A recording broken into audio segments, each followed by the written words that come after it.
Welcome again to the live interview. Today I have Jason. Welcome, Jason. Thanks for jumping on. No problem. Hi. Yeah, it's like I said, it literally doesn't change to what I was, how our conversations just before this recording is. So Yeah. nothing to be too nervous about. And yeah, it's funny you said earlier you must do this all the time. That's literally the reason why I did it, is because I was Yeah. really interested in finding out more about people. Because when I interview people, they're like very it's very like work related, but when I hear people about their personalities and who they Yeah. are, I'm like, I really want to dig into that more, and I Yeah. obviously It's can't at funny, work. isn't it? Like everybody has a story. Like don't they? And everyone has a past and a history. And like yeah, you just go about your daily life. And you don't really you meet people, but yeah, you don't really know what's kind of shaped them or where they come from. So I love the idea. Like I looked into it. Your Yeah, podcast. I think it's really cool. yeah, It's just like normal people and what their story is. yeah. And I've done a couple already. I know it says episode 1. I need to get that sorted. We've got a marketing team at work who have volunteered to help me do this. So the graphics and Yeah. everything, I'd love to say I own it, but I didn't. It They looks they really made it. cool. It's really Yeah. cool. So yeah, thanks to them. Because I also had this idea. It's very similar. Of doing like a podcast, like just adding to my other lists of stresses that I do. And it was going to be called something like "Ask Me a Question" because everything I do is about Oh, axes. And it was going to start with some throwing axes with somebody, asking them some questions, and then sitting down because we got a nice upstairs space and having like a kind of a chat as well. Mainly people that I wanted to speak to, like business owners and things like that. yeah. It's yeah, This it's is cool. something, but I think I need to break the ice and do something like this first. Yeah, absolutely. I did it. I'm not kidding you. I did it, and the first one I did, I was buzzing because like I said, I can interview people. I'm really good at that, but like the conversations and the value and the feeling you get from hearing someone's story, it's for me. That is my creative area. That's my Yeah. play, and yeah, I So absolutely love it. are you enjoying it? You're really enjoying it. Really That's enjoy it. cool. That's Yeah, I good. really enjoy it. And do you know what? I've been thinking about it for months, and it just got to the point. It was over Christmas. I thought, I've just got to get this done. So I just Yeah. sat, like, spent a few hours making a business plan together. I was even listening to like Louis Theroux and like all them people who are really good interviewers, and thought, okay, what kind of Yeah. questions do they ask? And even just little things like listening to their how the pauses and the just the way that they structure it. And I was like, I feel like I Yeah. could do that, and I enjoy listening to it. So why would I not just give it a go? Yeah. No, definitely. I think like I said, in your background as well, you are talking to people all the time. I Yeah, do. I think there's a skill to it. And yeah, they make it look so seamless and easy, don't they? they do. Um, They but do. yeah, Louis Theroux is great. I always Yeah. watch his. Nice. Well, just for context, so Jason is the owner of Kiss My Axe. For people who are listening and watching, we follow each other on LinkedIn, and I've seen your posts, I've seen your story, I've seen the business, and I love it. Like I get excited. I went there as well. I've been a customer, and we people to people who Amazing. I work for. Yeah, we came last year, I think it was. Yeah, Yeah, have fun. had a great time. So much fun. So much fun. Great. Yeah, it was really really good. And I'm sure you get this a lot, but a lot of people were even like, I might do this more regularly. And it was a fact, we just did it as a corporate thing, as a work Yeah, thing. And now people are like, yeah. oh, I think I might take it up. That's great. Yeah, because we offer that as well. Leagues like where people that do enjoy it, they can come. I think it's like every Monday at Alexandra and Tuesday at Brookvale. Mm, And Tuesday at Blacktown, there's people that come in regularly. They just love throwing axes because when you pick up an axe to throw it, it's like a really primal feeling. It's like, yeah. oh yeah, this feels really good. Yeah. So we want everybody to enjoy it. It's funny Yeah. because yeah, when you found me on LinkedIn, it was one of my New Year's resolutions to start posting more. I've never really done LinkedIn, so I started just posting things. Some of my posts I think were awful. I had a friend ring me and just say, well, I don't know what you're trying to do on LinkedIn. So it's cringy, but I had this I had this plan in it. All the plan was is to post every single day for Mm, 6 months. That was the plan. So I just started, and as I've been posting, some took off, and then you start to learn what works well and that. But from it, I wanted to see what would come from it. And like this podcast, for example, is one thing that's come from it as well. I've been invited to business network meetings as well. I've just recently joined a network club. I'm hosting their event, and they've invited me to join their network club. I've got bookings from it, so it's really, yeah, just from like a decision to start posting and sharing more about how I make decisions and stuff. It's funny because things that seem normal to you, like, really resonate with people, and you think, oh, Mm. that's just something I thought everybody thought, Yeah. but yeah, it's not the case. So yeah, No, that was and kind of why it's it's kind of good. The people are post finding me. the posts are good, and I think as well, what's so good about it is like you're being genuine and it's you, and like you even sharing. I went to Talent X last year. It's like a HR convention, and we had Brittany Saunders, who owns Fate, the label. She's like Bait. this, Yeah, yeah, and she was just saying like, if I could go back in time, I would actually put content on how I run my business, like what the struggles I'm having, what I needed to do to get to where I am now, but also the stuff I didn't know, and like actually just being really exposing myself because people genuinely enjoy the story. And I think for me, yeah. I've enjoyed hearing about like how you run the business, and this it's really not like it's nice and refreshing to see someone be that transparent. That's great because I came at LinkedIn with a point where hadn't really been on there and seen other people what other people were sharing, and I think Mm, that's one of my friends said. What you're trying to it's That's not what LinkedIn's about. He said you're trying to be an influencer, and I said I don't know. I'm yeah, just sharing what I do in my day. So it seems to be working. yeah, Um, so yeah, I'm that's glad really I'm cool. glad you said that. You find it No, it's refreshing good. because yeah, I it's mean, just trying to share a we bit. I wouldn't have invited you if I didn't like the stuff on LinkedIn. So I'm glad that we're Cool. got to do this. So let's jump into it. So like I said, I'm keen. I always break it down into four parts, and like to go right back to the very start. So I'd love to hear about you growing up, like your childhood. Where did you grow up? What was it like? What was your life like when you were a kid? I grew up in a little town called High Wycombe, well, a big town, High Wycombe in Buckinghamshire. It's Mm, just outside of London. That's probably why my accent's still, like, you can hear sounds a bit like London. Um, yeah, it was a really nice place to grow up. Like, I had fun. I would say like a normal, happy childhood. Yeah. I've mm, got an older brother and a younger sister, and a mum and dad. And there was a lot of fun in our family, a lot of laughter growing up. When I think of my family, like everyone has their own sense of humor, and I think like that's shaped me a lot. Like mm. there was a lot of laughing growing up and a lot of happiness. Nice. Only fond memories when I look back. Yeah. That's cool. What did or do your parents do for work? I mean, it was tough as well growing up. So, my dad he was always doing sales, but then he got his own business being a gardener. And I think that's really what he enjoyed, and he's been doing that for the last like 19 years. Mm, Um, and they're separated now. My mum was always doing people's nails. At the time, nails were coming out and being a big thing. She was like a manicurist, nail technician. mhm, So she had her own business as well, and still does little bits here and there on the side. So I nice. think, yeah, that because I thought about this recently, and I thought actually maybe that's where my entrepreneurial sort of side comes from. Is that they've always been a bit, going out there and trying to make money.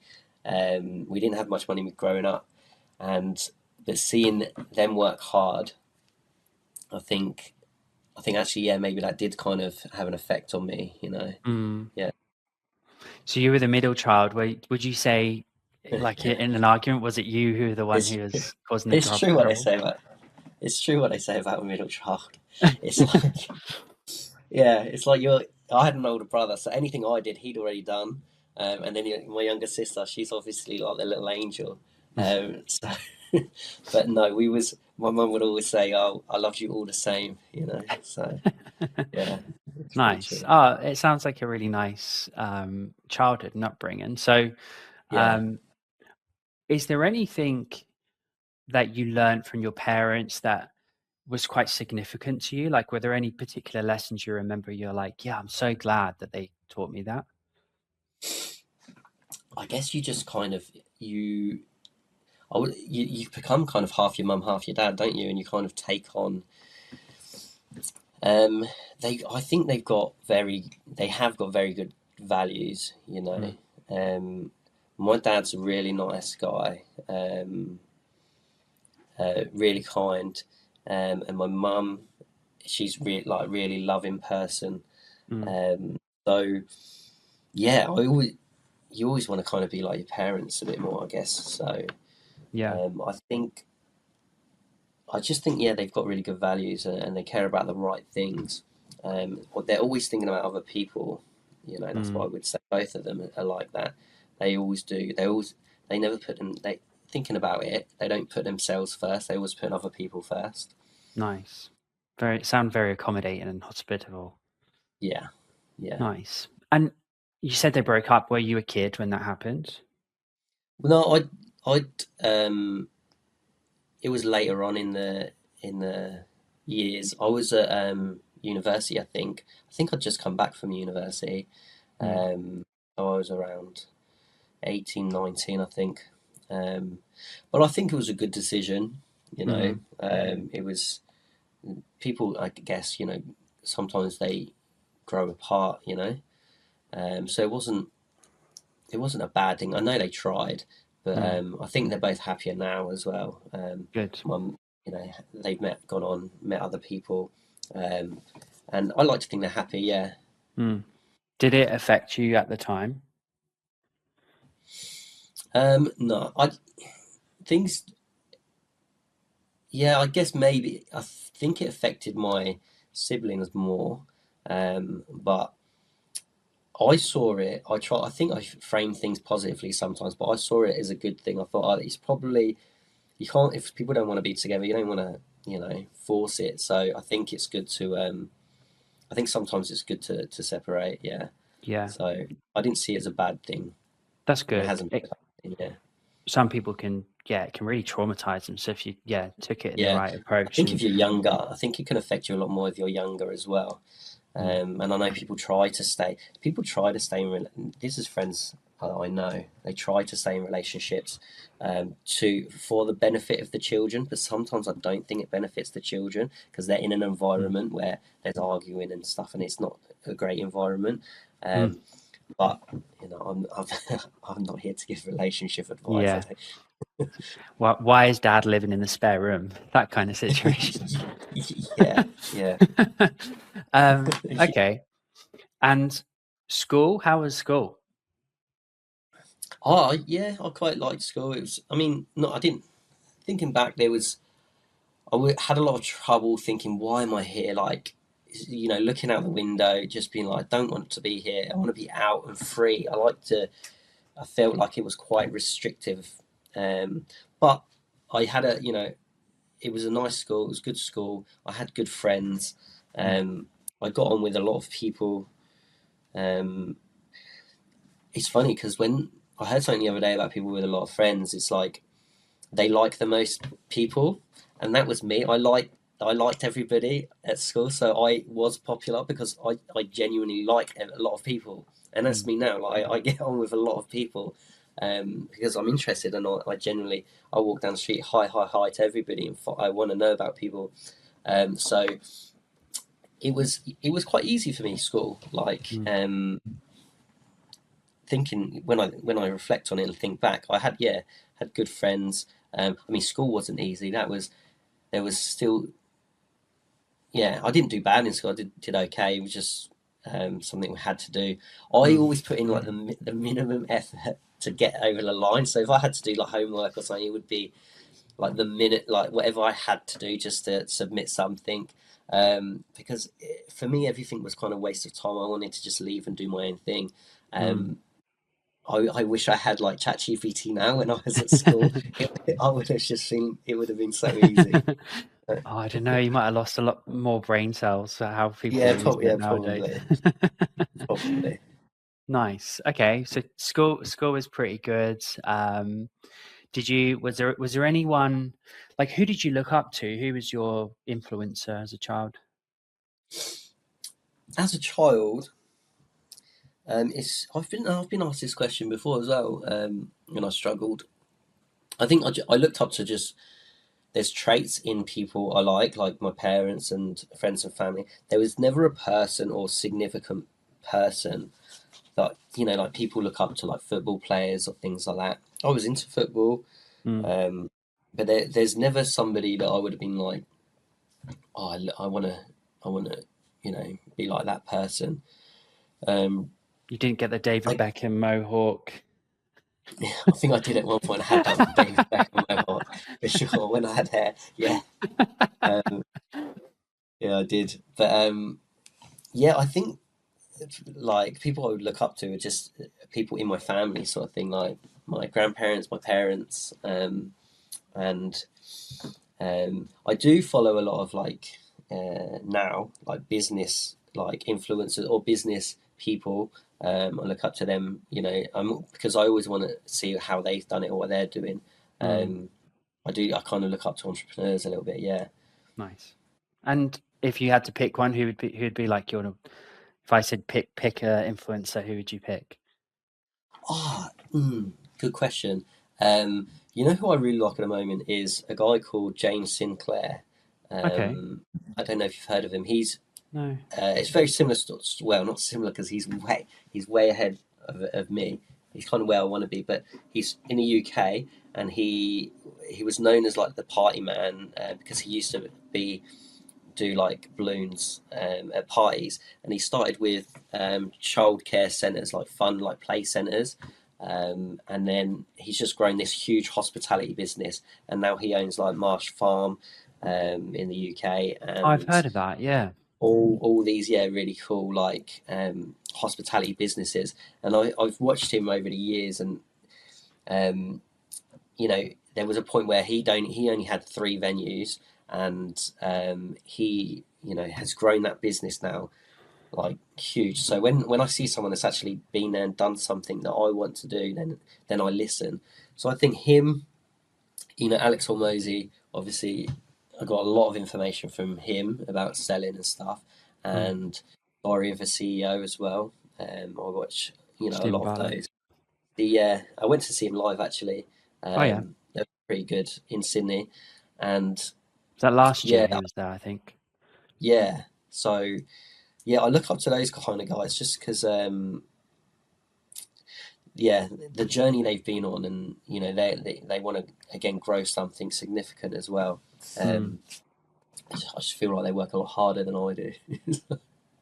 Ah, I don't know how much of it is like if you see it on the socials, how much of it is it a PR stunt or how much is it a Yeah, because then right. it I kind of know. it makes you feel a bit shit and you're like, God, how like I'm working my ass off and Yeah, yeah. I know not that you've got to kind of stop sometimes. Like if you're seeing too much of this, you're seeing too much of the show reel, the good mm, stuff.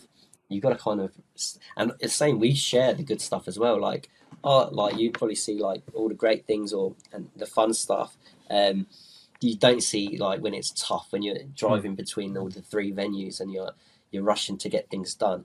The meetings with the lawyers, the meetings with the you know accountants, all mm. the boring stuff, the payroll stuff. That there's that side. They should show that because there's a Yeah, very stressful side of the business.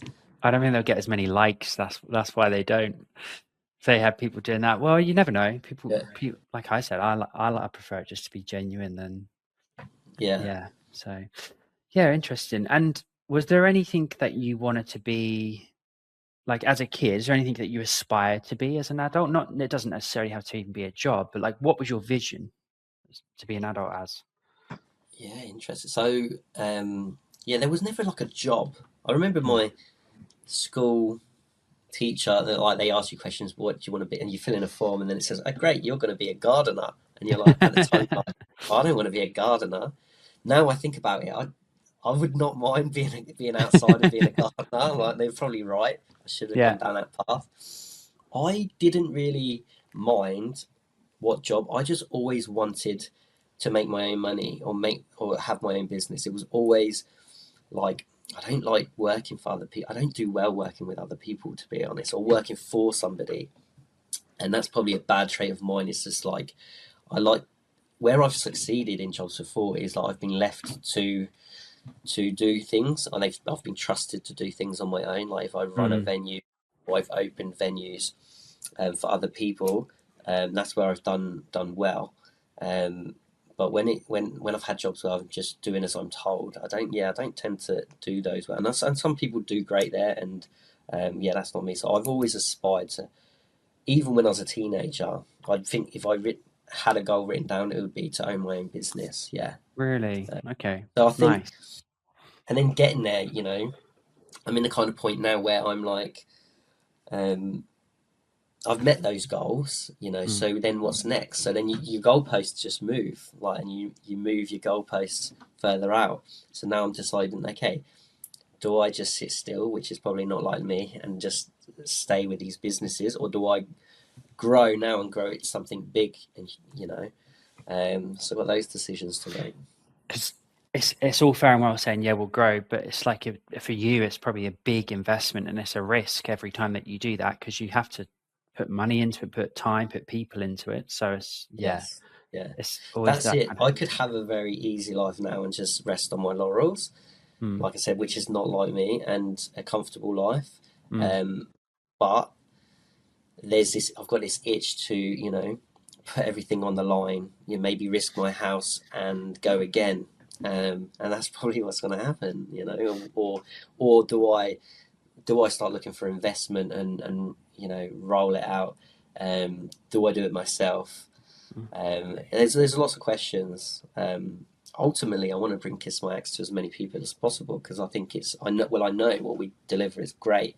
mm. Um, it puts smiles on people's faces. So um, I would love to, yeah, grow it. But then it's scary. It's like that's the decision I've got to make now. It's like, do I go big, Yeah, or do I just nice. chill? It's Why do I like taking on stress? yeah. Someone I said to mean, me, "Like, you're not happy unless you're stressed." it's To kind of me, true. There's a, it's kind of that. Yeah, if you're not challenging yourself, you're not growing as well. It's that kind of yes, mentality. well, Ha- exactly, yeah. Have you always been like have you always been a risk taker? Because it's big risk, obviously, starting your own business. Or was there something significant that made you go, "I'm doing it"? You see, it's interesting because you see it as a risk. I didn't see it as a risk at the time. So what happened is I lost my job in COVID. So I had no income, and I just was like, I am tired of being paid by other people. Mm, Um, so when everything shut down, hospitality in COVID, I had some savings, and I had this idea of kiss my axe throwing, and I went for it. And I think for me, the risk was just the limited amount of savings that I had. And I thought, well, if this all fails, how hard is it really to get back to where I am now with just not much savings and no job, you mm, know? So that's how I framed it. It was like, well, I had nothing to lose. Now I have a lot more to lose. So yeah, now things are risky. So mm, um, I wouldn't say a massive risk taker, but I do things calculated. Like even coming to Australia, like that's a big risk. mm. Um, but again, I try and calculate the risk or look at it. Well, what's the worst that can happen? If the worst that can happen is, well, I'll just be back in this situation now. If the situation's not great, then yeah, I go for it. I think that's what people should do. But you must have been like shitting yourself a little bit, thinking this is crazy. I'm doing my own Yeah. thing. Ah, when I'd literally put everything, all the money into it, there was a point where I had no income, no money. One week I sold my surfboard, $300. That fed me for that week. The next week I sold my iPad, $300. That fed me for the next week. I remember being with my girlfriend in the dog park, just going like, I don't know if it's gonna work. Like, we're about to launch, about to open the doors, and I'm like, there's no one's rang the phone, no one's booked anything. I'm like, you could like I'm like, I'm sorry, let's just see how it goes. And I Oh my remember that god. moment, like thinking we might be, but going into it, I was like, can't fail. But then at that moment, when there's no bookings, the phone's not ringing, I'm like, this is bad. I'm having to live very, very like with not a lot. income coming in and anything.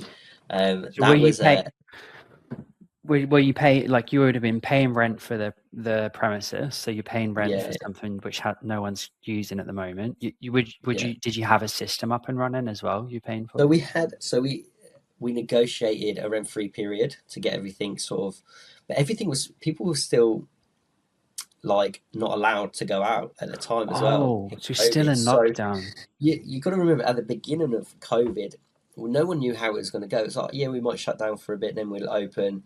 Um, so knowing what I know now about COVID, I probably would not have started the business. In fact, I definitely don't think I would. But at the time, we started, and it just when we were ready to open, everybody was also ready to go out, and it just went off. Like Mm, we were very lucky with the timing. Um, and it blew up. Everyone wanted to go out. Everybody wanted to have fun, and we could mm, socially distance people because it was spread out in the axe lanes. So it was the perfect thing to do. And then word of mouth. Once you've got the word of mouth going, how fun it is, that's what really took off. mm, Um, and then, if you remember, COVID shut everything down again. There was a second shutdown, and we were very lucky that we had it written into the lease, which is not normal. That if we shut down due to COVID, we won't pay rent. And they agreed that at the time because no one had leased this place for like 2 years. And we had to really heavily lean on that. So when we did close down for the second time, we were lucky. We still had outgoings, but we didn't have to pay the rent of the place.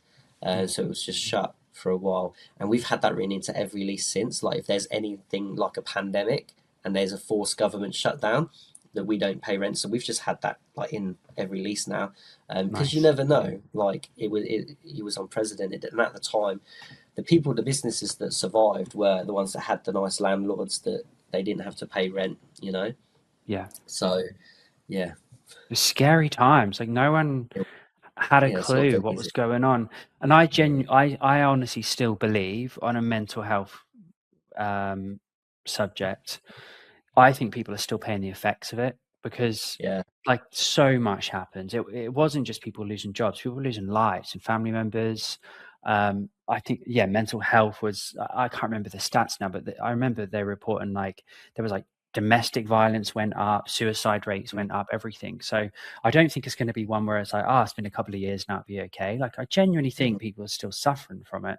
yeah, Um, yeah, for sure. Definitely yeah. had an effect, and some people came out of it really well, and some people came out of it, really bad. Mm, Um, it was definitely good to have something to focus on at the time. mm. Um, because don't get me wrong, with the first week of lockdowns, I just lost my job. It was just, well, what do? You just have a drink. I remember sitting there in the morning with a beer, going like, this is not good. Like, so No. I could have gone down a very different path. Yeah. So when did you move out to Australia? About 12 years ago now. Okay. It was just it came up for a bit of a holiday, Mm, um, um, and I really loved it. Had a good friend here, and then I went. I the way we do it is like you come out on a holiday visa, and then if you want to extend the visa for another year, you have to go and work on the farms. So I went up to Queensland and I worked on a broccoli farm for 3 months, um, picking broccoli. in Bundaberg or Like where were you? in Toowoomba, Toowoomba. in Gat no Okay. Gatton, yeah Gatton, and yeah, worked on a broccoli farm, and that got me my second year visa. So Mm. um, I don't look at broccoli the same way now. I'm the same with oranges. Mine was oranges. Yeah, so so I had to do that for a while, and then come back to Sydney, fell in love with Sydney, got a job, worked 4 years in a bar. You have to, if you get sponsored, you have to stay with that company for 4 years, and that was tough because you're for someone that doesn't like to be tied down or chained, like constricted to a certain place.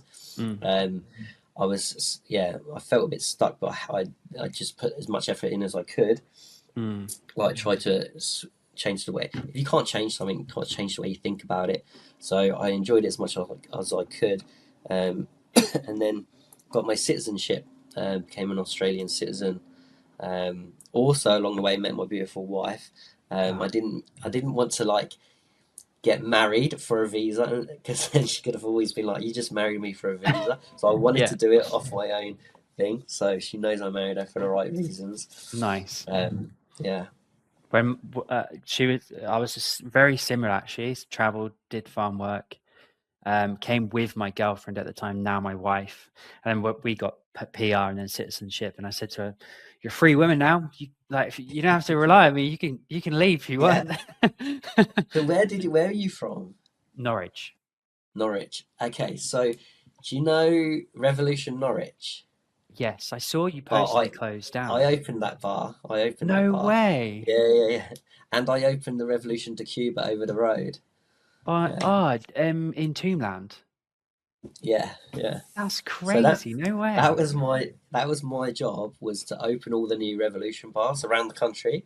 So I used to go around Ah, there. We was called the openings team, and we used to go around the country, um, and um, train all the new staff on like all the beers, cocktails, wines, how to serve and everything, and then go on to the next bar, yeah, oh and open the next wow. one. It Yeah, was the best job, like for a young person, um, yeah, just sounds going really cool. around like Yeah. opening a new venue. It was a lot of hours. Don't get me wrong. It was Mm, good 70, 80 hours a week, easy every week. But it was so many good fun times to have. I learned mm, so much from all the great people that I worked with there. Um, yeah, that really shaped a lot of me. I think at that time gave me a lot of confidence mm, in. I had a good boss who gave me a lot of confidence in myself, in decision making and stuff like that. So I think that was a really important part of my life. yeah, Because nice. up till then, I'd always been told like I can't do things, or I can't do something. But I think a lot, like even when I get told I can't do something now, like the axe throwing, I remember a guy telling me not to do the axe throwing, saying, but when somebody is just telling you because they don't, all they know is what they know. I could see, for me, it was like, how would it not work? But for other Mm, people, they're like, that's never going to work. And I've looked at businesses before like that, saying that's never going to work. Like a came up to me and said about a picnic idea, that you set up something about setting up picnics for people. And I was like, that's never going to work. And then I see loads of businesses where people are setting up picnics for people, you know. So yeah, when someone tells you it's not going to work, it's probably just because of their experiences. If you truly believe something's going to work, then I reckon go for it. yeah. You said as well you didn't have, well, that job gave you a lot of confidence at Revolution. Who or what was it? What gave you the lack of confidence? Yeah. So there was just things like, I guess, that like I always knew I was capable, a very capable person to do something. But like I remember I worked at a sports centre and I applied for like to be a manager, and I kind of got laughed at, things like that. I was very young and that, but um, you never forget the people that don't believe in you, or they don't think you can do something. Um, so I guess it's nice to prove people wrong. Um, but yeah, I've said stuff before, been in it, I'll be the one to ask a stupid question and get laughed at. I don't care. Mm, Because I think I've built that belief over time from surrounding myself with good people and that do help and believe in you. mm, Um, but yeah, you do remember the people that don't believe in you, you know. 100%. I remember because I did recruitment in the UK only for a couple of years, and when I came over, I just lost all my confidence. So I was like, I'm in this big city, like Sydney compared to Norwich is just like 10 times Yeah, over. So yeah, I was like, shit, this is actually quite scary. And then the confidence started to drop. And I never forget this. There was a guy who's a very successful recruiter, still is today. And he pulled me aside because he worked at the company and said, like, what are you struggling with? I said, I'm struggling when I call people like to try and get in front of them and get a visit. And he said, why? And I said to him, I don't really know much about the market. Like, I don't really know much about my industry. I don't really know much at all. And he said, okay, that's your pitch. I was like, what do you mean? He was like, call them and tell them you don't know anything. And that's why you're calling and want to go on a visit because you want to learn. And I was like, "Oh yeah, I'm not making this up." My first call, the guy was like, "Of course, come down. I'll teach you everything you need to know." Wow, I And I love never that. that was 10 years ago. Like I never forget Yeah, that. So yeah, it's that's really, and see, because you come across to me as quite a confident person, and on like LinkedIn, confident. So it's funny, isn't it? Because people, I think confidence is like learned skill, like any skill. You have mm, to learn it, and the best way to learn it is to do it, which means, kind of, you heard of the saying, you know, um,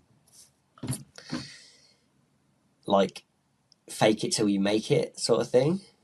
That's kind of, it's true. Like you mm, have to be confident. You have to be confident. mm, So sometimes you do have to, like I said, just put yourself out there. mm. And I agree.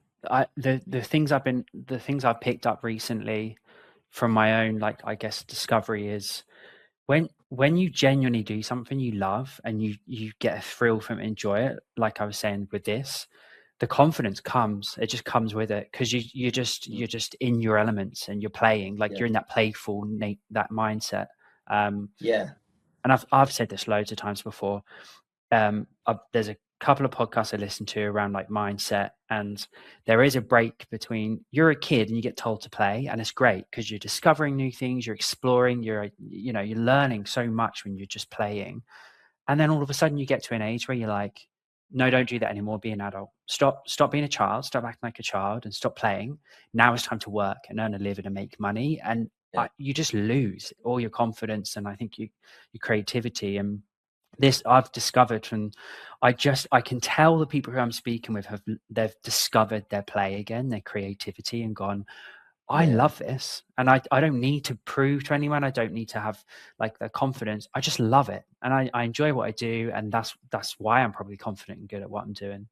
Would you say yeah. you feel like that with what you're doing now with the business? Yes, I do. I love it. And you know what's interesting is because I think in 20, somewhere around 2019, 2020, I was like, right, I just want to try new things. And I joined a football team, I joined this team, and I took up axe throwing, never something I'd never done, did some axe throwing.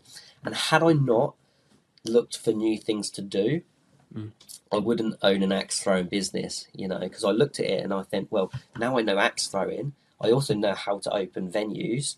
Like I know how to create an environment where people can have fun. This could be great for team building. Let's put it together. Kiss My Axe was born. Um, so I think if you're ever in that place where you're like, I don't know what to do, I don't have any, because a lot of the time before they, I would be, you'd look at other people that are really passionate about their work and job and be like, that's so cool that they've got. So I wish mm, I had something like that that I'm passionate about.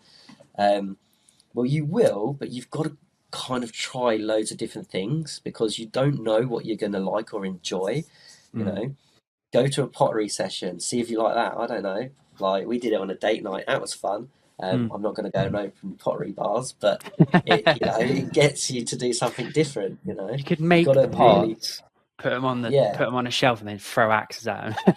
yeah. Like this podcast, right? I could have easily just said no, Mm, but it's something new for me. I'm like, this is great. Let's do it, and that you never know what happens from something, so you never yeah. know where your passion's going to be. So the people that are passionate about things, they've discovered it. So if you are in that point Mm, where you're like, I don't know what to do, um, go and sign up for loads of different things, mm, and see yeah. what you like. It's great advice. So what was the failure in your life? Was there any a moment in time where you feel like you've had a big significant failure? That's a good question. I don't. So there's no point where I go like this has failed. Like I've had like a business failing or anything like that. I think uh, along the way things have happened that I think I could have been better at. Like I failed at setting setting boundaries for myself. Um, I'm a people pleaser, so I tend to. So when I started a business, I tried to do everything for everybody, and I never set. I found it hard, or I just didn't know how to set boundaries to kind of protect my own time and space. So, I still do. I say yes to a lot, but I need to set boundaries more. So I failed at setting boundaries, I would say. Um, I think it's important if you don't want to do something, you got to say it sometimes. Like, if you don't want to go out, if your friends are like, come on, come out or something, you don't want to go, you got to be. I always used to be that person to be yes to everything. Um, so I'm trying to get better at setting boundaries. Um, there's all types of small things you fail at over the time. I think failure, um, you don't you don't fail, you kind of learn, from it. So I think failure can be a good thing. That I haven't had any massive things that have failed. I don't know. My wife would tell you different. She might. I have a load of unfinished projects, which you could say are failures. Um, but that's what I try and do now is try and focus more on certain thing on like the business because I have a million ideas going through my head, especially like businesses to start sort of thing. But I know where to focus now is like on my business. Mm. But yeah, I'm always trying to think of something new. Have you looked at like personality colors? Have you ever looked into that before? No, like It's a kind of profile, disc profile or some. Is it? yeah, it's somewhere. It's this one, Surrounded by Idiots. Thomas Erickson. It's a guy who he's a psychologist, and he basically talks about how you have different like colors in your personalities. Oh, I've got that book. I just haven't read it. Do you? Oh, you got to read Yeah, it, yeah, Jason. It's really good. It's boring, but like yeah. once you learn it, it's quite interesting. Okay, because I saw the post that made me laugh the most on LinkedIn that I saw. It was so that guy, and he wrote all the different books. It was surrounded by idiots, surrounded by narcissists, surrounded by. Yeah. Someone just put, maybe you're the problem. Yeah. Maybe he Because he's is. always surrounded by all these. But yeah, it Yeah. just made me laugh. Well, he's Um, made a few million from it, so I'm sure he's not yeah, complaining. no, it's funny. I did buy that book, but I haven't. Yeah, I haven't read it yet. It's good. I do need to read more. You're I think you sound like me in the sense you're probably yellow, where you love social activities, people, and you could, but the downfall of that is you can be a people pleaser, and then you have so many ideas that sometimes it's that decisiveness to go, no, just stick with this and get this done first. Yes, So you yeah, see, you're nodding. yeah, Yeah, um, so it's it's a good one. yeah, yeah. You're right. Yellow. That's interesting. I'm going to look Mm, into that. Um, it's I yeah, do it's tend to be a people pleaser. hard not to read it sometimes because they've got the positive and then they have like a big negative bit and you're like, oh god. Yeah, But yeah, yeah, it's a good reflection, but it is subjective as well because people they change, people have different like uh, they're not people aren't set in their yeah, ways, but it's good to identify who you are, and it's good to identify other people so you understand them more and kind of empathize and go, okay, I used to get really annoyed by that, but now I can see you're just different, so that's okay. yeah. um, yeah, that's a good one. So there's nothing, I guess there's nothing significant, or was there ever a big like a big moment in your life, a big decision that you had to make that you feel you had? Our big decision was coming to Australia. Yeah. Huge. Like kind of leaving people behind, all the friends and family you love. I've always Mm, said like, you can't take everyone with you everywhere you want to go. That's the mm, thing. I can think of loads of people that I want to be around and near and close. But you can't. Yeah, if I could have everybody I wanted around me, that'd be great. But I've got really great friends like in the UK, um, that I wish. So yeah, the big, huge decision was coming to Australia and kind of staying in Australia. You kind of miss, you miss people, you miss your family, and I don't think people understand until you've done it yourself how much mm, you miss people every day. mm. Yeah, Do you do you have people come and visit you, or like do your parents come over, or your siblings, do they ever come visit? yeah. My they came over for my 40th. My mum, my brother, my sister. I had family coming over, and my dad comes pretty much every year, Ah, as well. So yeah, that's nice. And then I try and get back. Probably it was every year, but then it's became every 2 years, and now it's like being 3, nearly 4 years. I think I haven't been back.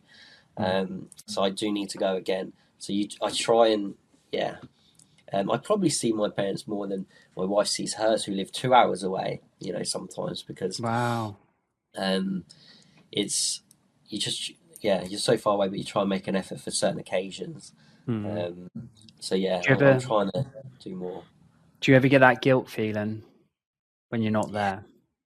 all the time, especially for occasions. Like niece or nephew's birthdays or stuff like that. Yeah, I try and get back for the major things, like if someone's 40th or something. But Hmm. um, yeah, always guilt. Yeah, there's always that guilt there.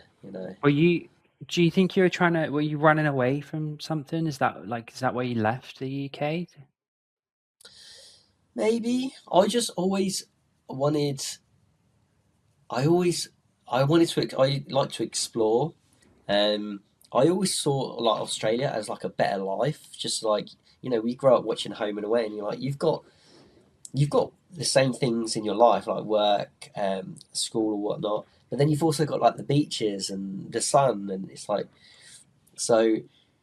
You'd have those shit rainy mornings in the UK when you're like waiting for the train, and you're just thinking, I could be waiting for the train in Australia, but to go to the beach, Mm. or I'd always think, when you're scraping off the ice in the morning off the car, just like, oh, I could be somewhere hot and nice and warm or somewhere different. So I always saw it as just like a beautiful place. And then if I was, for me, if I was going to start a business or open a bar, then why would I do it in the UK? Why would I not try and do it somewhere like Australia? That was kind of my way of thinking. If I'm going to Mm. try and open a venue, I'm going to try and do it somewhere in my head, that I thought was like an amazing place. Mm. Yeah. So, and it kind of just happened as came out for a holiday and then extended it to two, and then extended it to four, and it just got extended. And then you do things, you meet some people, and you settle down, you start a business, and that's it. It's your life. Mm. And was because we went to I think is it Rosebery or Alexandria? Alexandria, yeah, Yeah, is that you? Was that your first? The first one that yes, you opened? yeah, Yeah. Okay. yeah, Yeah, that's the one where yeah, we went to. Nice. And have you ever lost anything? Is there anything you feel like in life that you have lost? yeah. We like my parents are still around, touch wood, and got a good family. Like I've lost like grandparents and stuff, like which were Mm. like big part of my life as well growing up. Grandparents, I think a lot of people have. Um, a couple of years ago, we had me and Alicia, we had a miscarriage. That was like a big loss, like for us, because I guess you can't. It's not. It was a loss of something that could have been. You know, um, we went to hospital for 12 week scan. Everything seemed fine, and then was told there was no heartbeat, and then got over that. And then a year later, I remember because so a year ago now, 2 years ago. Yeah, I remember it was New Year's Eve, and Alicia gave me a present on New Year's Eve, like just before we went to bed. And I was like, we don't do presents on New Year. Like, what's this? I felt bad because I hadn't got her a present, but when I opened it, it was a pregnancy test, like, and we were pregnant again. And I was like, oh my god, this is amazing. Um, and then so that was we was really happy after what happened, and then we went to, and then about 5 weeks in, she started to bleed, and it wasn't good. So we went to the hospital, and they said they did an ultrasound at 5 weeks, and they said everything's fine. You have a heartbeat, and we'd never had a heartbeat before. So uh, we had the scan, and we told our parents and stuff we had a heartbeat at 5 weeks, and we could see the little heart like beating. Um, and then we went for our 12 week scan after that, and that's again when they said, "Oh, there's no more heartbeat." Again, that was the second time. So that was hard. Yeah, that was tough. That was, I think, the biggest loss. It was something that could have happened. So, yeah, Mm. that was. that was a tough time because business was like going through some time, like there was a lot to do with the business as well. So yeah, that was. I think people don't talk about miscarriages enough. It happens to like 1 in 4 people, and it's more common. We learned it was a lot more common than you know. Um, and yeah, but there's this thing they do in the place where you go to get the ultrasound as well. Like when you don't have a heartbeat, they they kind of they let you out the back door. It's horrible. It's like you can't go through the front. They think it. I don't know. They kind of see it as like a you're saving face. You can go out. It's okay. You can go out the back, but it just feels awful. It's like okay, you're just being put out the back door, um, with not the news that you want really. Mm. So I How did think you yeah, that's. cope? How did you cope with that? Because that must have been hard. I don't think I don't think you ever cope. You just kind of like you can't change it, so you can't do anything about it. That's the difficult thing, is because like most problems you have, you can maybe do something about it, but because it's so final, it's like it just happens to you, so you can't really cope. All you can do is be strong for your partner, um, and I think that that's life. These things are going to happen to you, and you kind of, for me, I bury it a lot as well. Like, I don't really speak about it. I think I spoke about it to friends when I went on like this men's retreat a year ago, and I opened up there, and it was good to kind of get it off my chest. But for me, I didn't speak about it for a long time, and it was hard because I know my missus, she, you know, I think that's how you can deal with it. Get it off your chest. Talk to people. So when I spoke to my my men's group about it, a friends group, there's quite a few people. Um, a lot of people came up to me afterwards and said like thanks for sharing that, because it happened to them as well, and it doesn't make you feel good that it's happened to somebody else, but you feel like less alone, that it's not just happened to you, you Mm. know. So I think that, yeah, speaking about it helps, but it took me a long time to speak about it. I was just angry for I was like, that's shit, why even, you're kind of like, well, why even get us pregnant if you're not gonna let us have the baby? That's a shit thing to do, sort of thing. You just feel angry. But yeah, as time goes on, you kind of accept things happen, and it's just something that's happened to you, and each day gets easier, and then you kind of think about it less and less and less. Mm. Yeah, Would you say as well from that, because I feel as well, if there's ever been a difficult moment, like my wife's there by my side, and if we go through the shit together, we're going through it together, and that actually makes us, the positives from that is it makes us stronger. Have you felt that? Have you had like a closer yeah, bond with your? definitely. Like you're right. When you're with somebody and you go through a lot of these major life events and stuff, with definitely brings you closer together Mm, for sure. Um, there's no one else that's gone through that same feeling apart from what like that we had, the two in a row like that. I mean, I'm sure there's people that's gone through it 2 or 3 times or worse, but that experience that I had is, my wife knows. She's the only person that knows and felt the same. Um, yeah, so it does definitely bring you closer, I think. yeah, and there's no harm in men talking about how they feel.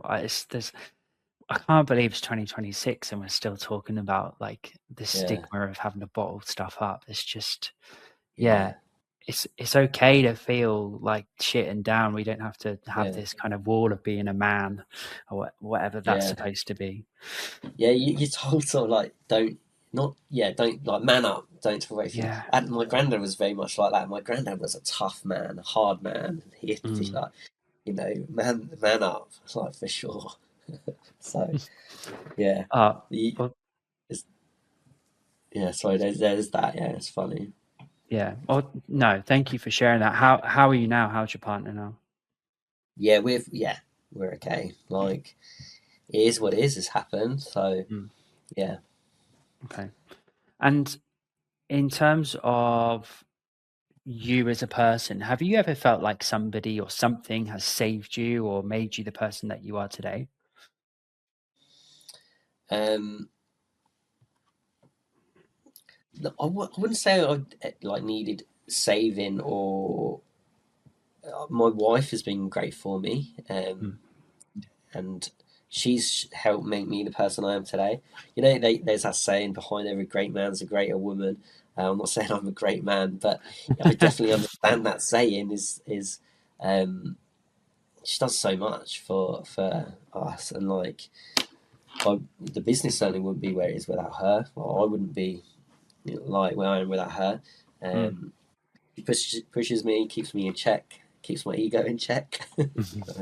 um, she's been great at shaping me, bringing out the. I think you've got to surround yourself with people that bring out the good in you. Mm. She certainly does that. Nice. Um, yeah, Do you have a big friend group? I do have quite a few friends. Um, my I mean, there's my childhood friends you grow up with that are like your ride or die. They'll never stop being like your boys. Like I've Yeah. got we and we still. I'm sure like you have this group, like these group chats from and you can just give each other shit. Yeah. And there's that tight group that you can call at any time of the night, and they'll be there for you. I'm really, really lucky to have some really cool, and because my brother's a similar age to me as well. He's very much in that friend group as well. Mm. So I've got that, but then also here, like I've developed like a really cool friend group. I joined a lot of teams a few years ago, like a football team and a group called W Now. I'm not sure if you've heard of them. It's a men's it's a men's group about trying to be a better man, and it stands for When No One's Watching, WNOW, and it's Oh, about we meet every Wednesday at sunrise on the beach, and there's chapters all around Australia, all around the world now, and it's a place where you can go and you have a little bit of it's just this most simple best structure. You have a bit of a workout on the beach, then a swim, and then there's a circle of trust where we're all in a circle and you can share things. That's where I've shared stuff before, just to get stuff off your chest. And then we all have a coffee, and it's free to go. And I've made some incredible friends there. So whenever I've gone through some tough stuff, there's always been someone there to help. And I think lifelong friends I've made there, that group. So yeah, if wow. there's yeah, they're got yeah, they say it's the best place to make new old friends. I like that So saying. That's good. yeah, And in like the person you are now, are you happy with who you are? yes, yeah, I'm generally happy. Yeah, I think so. I am happy. Had I got no complaints. I've been very lucky in life. Mm, So yeah, I am happy. nice. Are you scared of anything? I like that question. I'd like to think not, but sure. Um, Scared of failing. I'm scared of losing things. Um, yeah, yeah, scared of losing things, scared of failing. I would say Mhm. scared of growing. Like, but I think you got to push yourself into those things that you're scared of. Sometimes, I was scared to come to Australia. I Mm, push myself to do that. Um, so when I do find myself scared, I kind of try and lean into it a bit more. You know, yeah. Do you feel misunderstood at all? I have done. I have felt misunderstood. Um, a lot of the time. Any argument I get in, I feel misunderstood. You know, um, I think I live differently to a lot of people. Kind of, I go against the grain a lot of different things. So um, because it's not normal the way I kind of live or do things, like I'll feel misunderstood. But I just prefer like my way. Like some people could love like a 9 to 5 job, and they love that structure. Um, I don't take any meetings before 10 because I've seen stats where most heart attacks happen before 10 a.m. on a Monday morning, right? So my mornings, and this will go against a lot of what you see podcasters and stuff say about their morning routine, about you jump in an ice bath at 4 a.m. and like go hard, all that. So my morning would be a simple go for a walk with my wife and my dog and a coffee. That's it. Because the stress will come later in the day. There's so many things to do. Like nothing's going to happen before that needs to happen. Mm. Um, I mean, everybody has different things in their jobs that they need to do. So some jobs might not allow you to do that. But I'm lucky where, you know, we're busy more in the evenings, afternoons. So I'm not stressing myself out in the morning with things. I try and keep things. So I do things differently. The most important thing is I get up, go for a walk with my dog and my wife, and have a coffee, and it Mm. sets me up for a good day. You know, I think more people should start their day like that. I've got the Yeah. best dog as well in the world, What kind of dog do you have? a French bulldog. Oh, Uh, nice. Frenchie. she's amazing. So yeah, How old? Have you had it for long? she's 6, nearly Okay. 7. I think she just had an operation recently to just on her neck, so she was just out of surgery, but she's doing well. She's good now. Oh, good. I just feel, yeah, we kind of. I'm not ready for a dog just yet. Like, I feel like I want to make sure that everything is set up A right lot of from. responsibility. It's a Yeah. lot. So, but God, I want a dog. I Yeah, just, I love animals. I love animals because yeah, they're just harmless. Like, and even like the whole shark attack things, the four, like it's terrible. Obviously, what happened? What was it last month now? yeah, But they're not, and then people start talking about like, oh, we should cull the sharks and blah blah. You're in their turf. They're in their yeah. territory. Like I, the I animals, know. I don't think they have a like how humans do. They don't have a vendetta. They don't hold grudges. They don't like, yeah, I love animal. Yeah, I know you. I love animals too. yeah. Yeah, And if you can have a buddy by your side every day, I just think that just makes your life a lot better. so good. Have yeah, it is. It's a lot of responsibility. Mm. Yeah, but it's the best as well. Yeah, just having that overexcited little dog when you come home, just so Yeah. happy to see you. No matter how bad your day is, you got this beautiful little dog to just put you in a good mood. Yeah, it's the Uh, best thing. what if you could tell your younger self something now, and you could go back in time and give your younger Jason advice? What would it be? I love this question because I just wish you could do that, as well. Like, I think it's such a good thing. Like, I'd love to just say, like, everything's going to be all right, and just trust everything's going to be all right because, like, you have the ability, you have the ability to do the things you want to do, and what you're thinking is probably right. I want to tell them that the way you're thinking is probably right.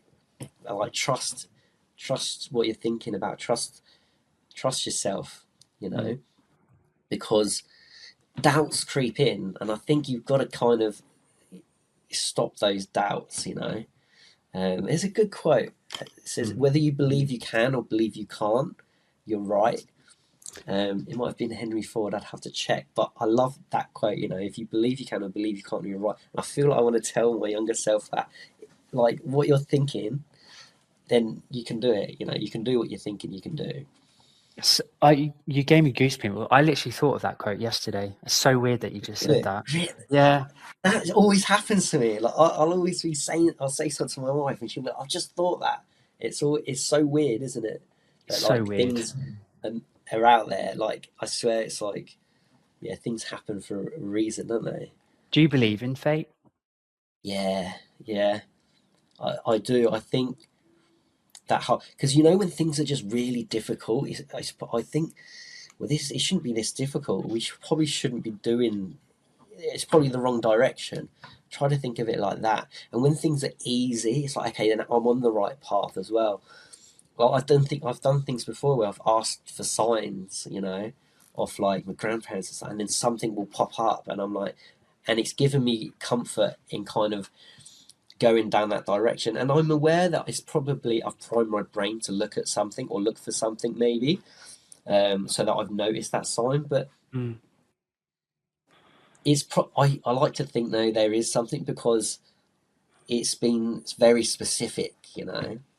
mm. Um, yeah. So do you think something like greater than you is guiding you down a pathway, or do you think it's like I can make a choice here, and whatever choice I make and whatever road I go down, that will write my destiny? It's interesting because I've thought about this a lot, Mm,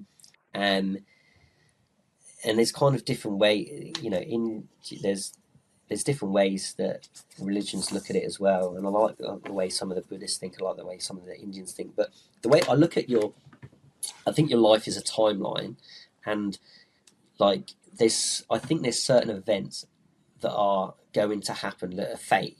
So, and I think that because the logic is you're born and then you die, like that has to happen. So I think mm, where there's other things along the way that has to happen or will or is already written. But I think how you get there is all your decisions, and it will change how you get there. That I like to think of it like that. But I yeah. think there's certain things that are going to happen. Yeah. Do you think do you think that you were born to run hospitality businesses? No, I don't know. Like, I Mm, don't think so. I don't think that's I think that's a job. That's something you do.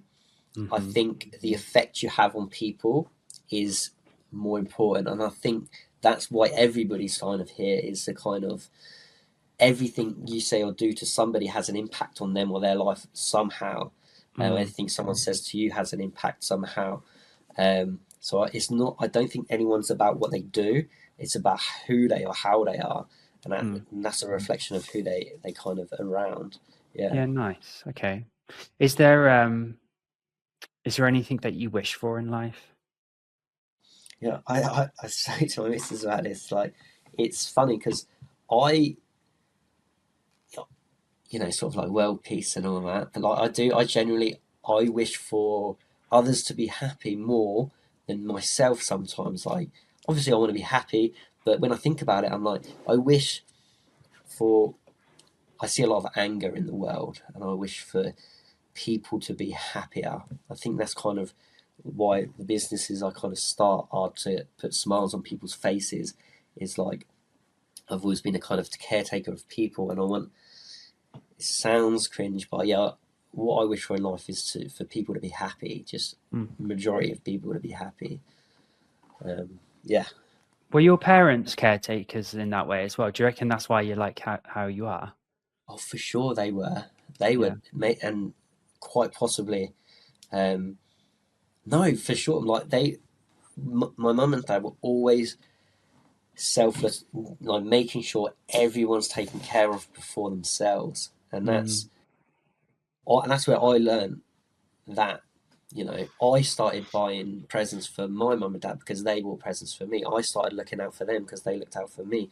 So yeah, thinking about it now you said it is that's yeah, looking out for other people all the time. Sometimes mm, it's a weight. Like, yeah, I have like 40 staff.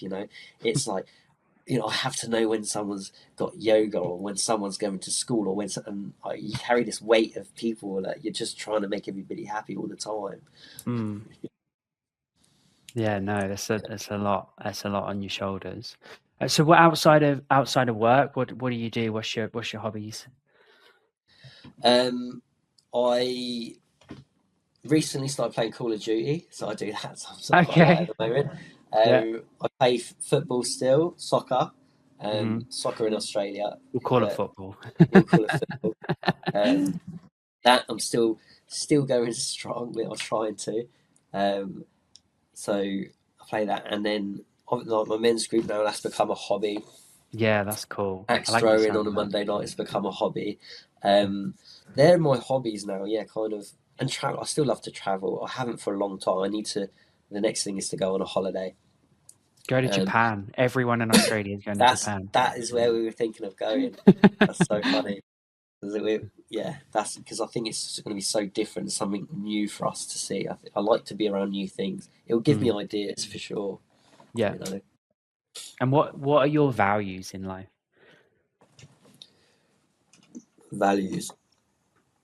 Um, just be kind, be nice. You'll get back what you give out. You know, so it's just that age old saying is like treat people how you want to be treated. Um, try to. Mm, So they're my values. Like just try and mm, yeah, you shouldn't really have to try to be nice. It should be the default. It should be nice to yeah, people. Um, but absolutely. everybody has those days or those moods or those things. Bad things happen to them. You know, you never know what someone's going through as well. Mm. Um, I've seen that a lot in hospitality. Working with so many people, you can tell when someone's having a bad day or something bad's happened. You know, I think about this a lot because I tend to be a bit of a people pleaser as well, and I also think as well, like if you have to, I guess if you have to get somewhere in life, maybe along the road you do have to let people down and make sacrifices there. So it's hard to like. yeah, I think if you could still do it in a respectful way, um, but they yeah. probably will think you're a bit of a dick and you're not nice. So have you ever? Do you feel like you've ever had to make sacrifices or let people down? I feel like I let people down moving here, moving to Australia. Yeah. Not let them down, but it's it kind of I feel bad. You know, I felt bad that I'm here. Um, I always yeah. So I think that's letting people down, letting my parents down. Although they'll always be like, "I'm glad you're out there doing your thing and you're happy." Like for them, they'll see me as happy, and it makes them happy.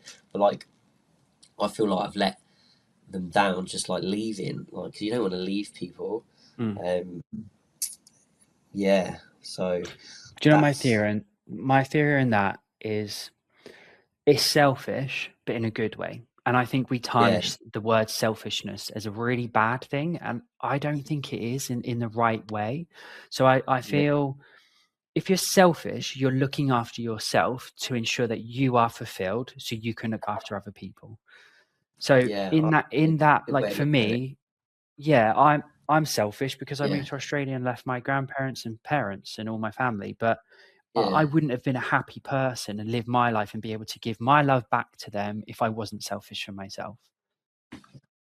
I I like that as an interesting way of looking at it because I do believe that you need to look after yourself first so that you can look after other people. You know, Mm, cause you have if you're not happy in yourself, if you're not looking after yourself, you know, maybe going to the gym or whatnot, then you won't be in a good place, and then you can't after other people, or you won't have the energy to work hard and look after other people.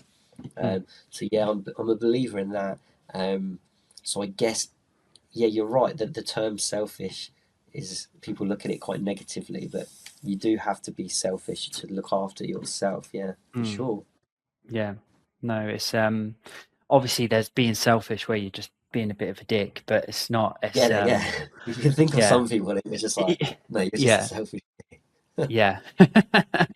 And are you happy? Are you like mentally, physically? Are you happy and you're in good shape?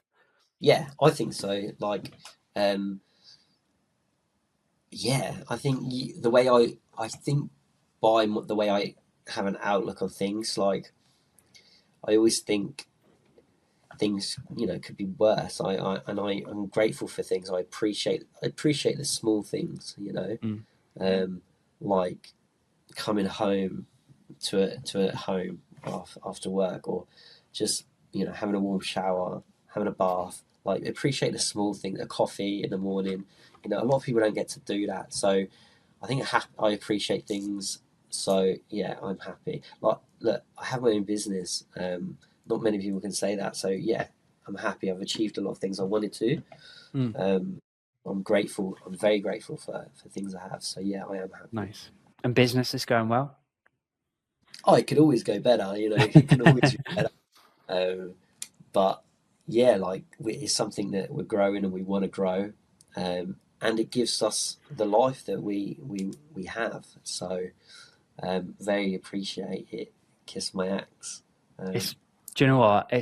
It's one of them places where, like, we've done quite a few different corporate things, but it's so memorable. We had so much fun, and it's just like a unique but fun experience. And I wish I could remember the names, but the people who looked after us as well were just genuinely nice people. I They have made it. amazing staff. I have a great culture in there. It's like great staff that Mm, um, they all want. We all want the same thing.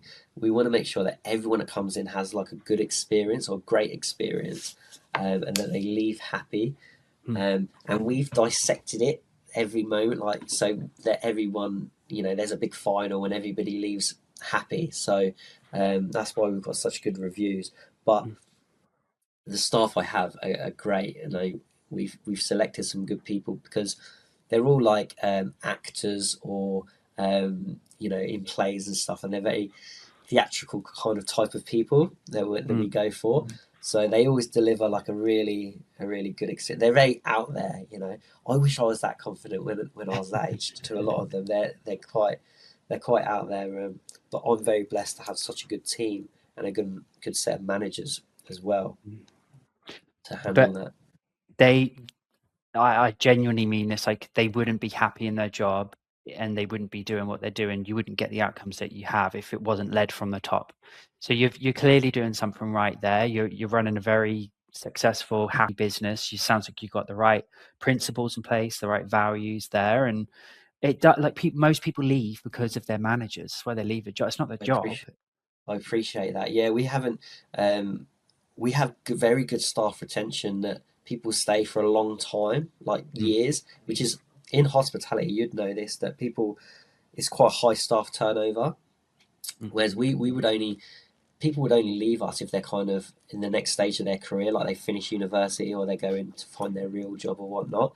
mm. Um, but often people come back as well. So yeah, I do. I think that is one of our successes as well. By having that good culture, people want to stay, and that trickles down to the customers as well. Yeah. So yeah, thank you. I appreciate that. No, honestly, it's like I said, your LinkedIn, and I knew straight away that I was like, I have to speak to you because I know you've got a good story, and I've really enjoyed hearing your story, and I wish you nothing but all the best and all the success for I've really enjoyed telling it as well. good. I want to do it again on Ask Me a Question, where I interview you and ask you all about your life. Absolutely. I'd love to Yeah, do that. I'd absolutely love to do that. But no, honestly, and for people who are listening, if you haven't been to Kiss My Axe, you have to go. It's such a cool, unique, fun experience. And if you don't leave with a smile on your face, there's something wrong with you because it's great fun and it's worth every penny. So yeah, please go. But thank you again. I appreciate everything that you've had to tell us with your story. And yeah, as I said, I wish you nothing but the best. thanks so much for your time, Aiden. Thanks for reaching out and All speaking good. to me. Loved it.